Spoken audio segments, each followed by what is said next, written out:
Bonjour à tous, c'est Stéphane de Neotech. Alors, ça vous dit un petit test filament? Eh bien, ce sera tout de suite après le générique.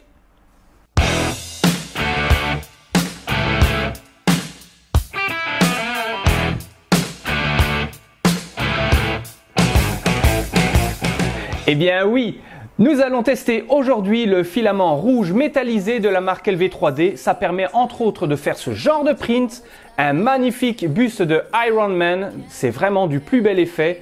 Les paillettes ressortent de façon admirable, c'est franchement magnifique. Pas seulement un Iron Man, vous pouvez très bien faire un camion de pompiers, une cabine téléphonique anglaise, etc. etc. Pour l'imagination, ça je vous laisse faire. Mais pour la question technique, c'est ici que ça se passe. Et entre autres pour ce filament, il faut savoir qu'il s'extrude à une température de 200 à 230 degrés. Pour ceux qui désirent utiliser par exemple un hotbed et si leur machine en est équipée, ce sera maximum jusqu'à 70 degrés. Troisièmement, ce filament est certifié usage alimentaire, c'est-à-dire que vous pouvez l'utiliser pour fabriquer un gobelet ou tout autre objet qui est en contact avec de la nourriture. Par contre, n'oubliez pas qu'il s'agit de PLA, donc c'est relativement sensible à la chaleur. Ça se maintient bien sûr jusqu'à une température de 60-70 degrés maximum. Après, ça risque de tirer un petit peu la tronche. Ça risque de prendre des rides et des drôles d'ondulations. Quatrièmement, ce PLA est conditionné dans des bobines de 750 grammes. Donc, c'est un conditionnement très intéressant et à un prix encore contenu. Le résultat de tous mes prints était sans faille. J'ai eu aucun problème. J'ai ce Iron Man. Mais autre petite particularité, c'est la résistance. Alors là, j'étais scotché.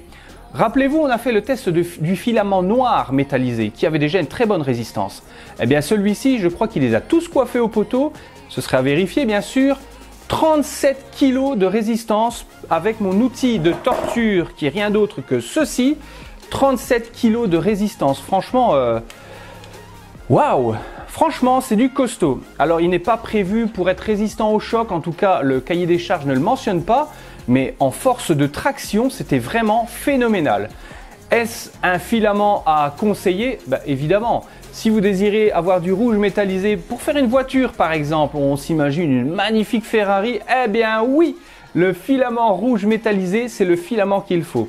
En plus de cela, les paillettes se positionnent, je ne sais pas si c'est un hasard, mais se positionnent de façon vraiment homogène.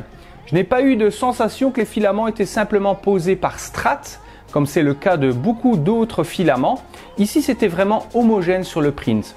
Alors, si vous voulez investir dans un filament rouge métallisé, le filament LV3D, c'est vraiment celui qu'il vous faut. Vous avez bien sûr le lien en description.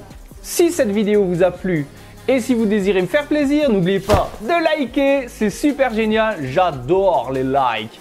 Et si vous désirez en savoir plus sur l'impression 3D, sur la technologie ou d'autres domaines, n'hésitez pas à vous abonner. C'était Stéphane de Neotech, à la prochaine!